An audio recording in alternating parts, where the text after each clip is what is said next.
कस्तो लाग्यो त यहाँ एकदम रमाइलो लाग्यो तर हावा दुई तिनवटा बाटो आयो लडीबुडी गर्दै गर्दै आयो त्यो रमाइलो भयो त्यो सिनहरू कहिले पनि बिर्सिँदैन हामी रमाइलो छ एकदम अलि चिसो लाग्ने रहेछ है हामी यस्तो ज्याकेट लगाएर चिसो आज लगाएको जाडो नलाग्ने रहेछ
यो बाँसले बनाएको यो ब्याम्बो कटेज यो पहिला राम्रो होटेल थियो यहाँ कटेजहरू चलिरहेको थियो यो चाहिँ बर्खायाममा जब पानीको लेभल एकदम माथि बढ्छ त्यतिखेर तपाईँको यो बाटो डिमान्ड अरे पहिला एकदमै एकचोटि चाहिँ काठमाडौँमा ठुलो भीषण पानी परेको थियो नि हो त्यतिखेर चाहिँ यहाँ पानी धेरै डुबान पऱ्यो हुनाले यो चाहिँ अलिक बन्द भएको कुराहरू हामी बुझ्दाखेरि चाहिँ हाम्रो स्थानीय समयको बुझ्दाखेरि चाहिँ यो सबै त्यतिखेर चाहिँ र पानीमा डुबान नपरेको हुनाले जो त्यहाँबाट यो बन्द भएर चाहिँ फेरि पुनः सञ्चालनमा आएको रहेछ यो चाहिँ।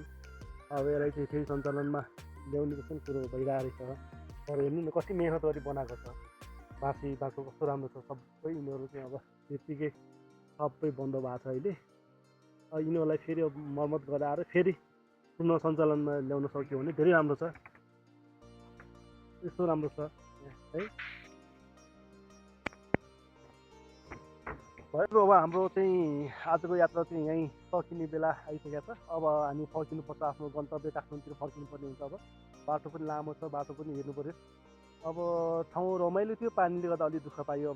अब अर्कोचोटि नेक्स्ट टाइम चाहिँ अलिकति प्रिपेयर भएर आउनु पऱ्यो जस्तो लागिरहेको छ। साथीहरूसँग आएर अलिकति रमाइलो तरिकाले नाइट स्टे गर्ने तरिकाले नै आउनु पऱ्यो। यहाँ कुनै एउटा के झर्ना पनि रहेछ, त्यो झर्ना पनि जानुपर्छ हेर्नुलाई। अब अहिले टाइमको अभावले गर्दा चाहिँ अब हामी फर्किनुपर्ने हुन्छ। अब मोबाइलमा चार्ज पनि छैन, क्यामेरामा चार्ज पनि छैन, पानी पनि परिरहेको छ। अब काठमाडौँ पुग्नु पनि छ हामीलाई। त्यही भएर आजको हाम्रो यात्रा कुलेखानीको यात्रा अब यहीँ हामी समाप्त भयो भन्दै अब हामी निस्किन्छौँ है। ल।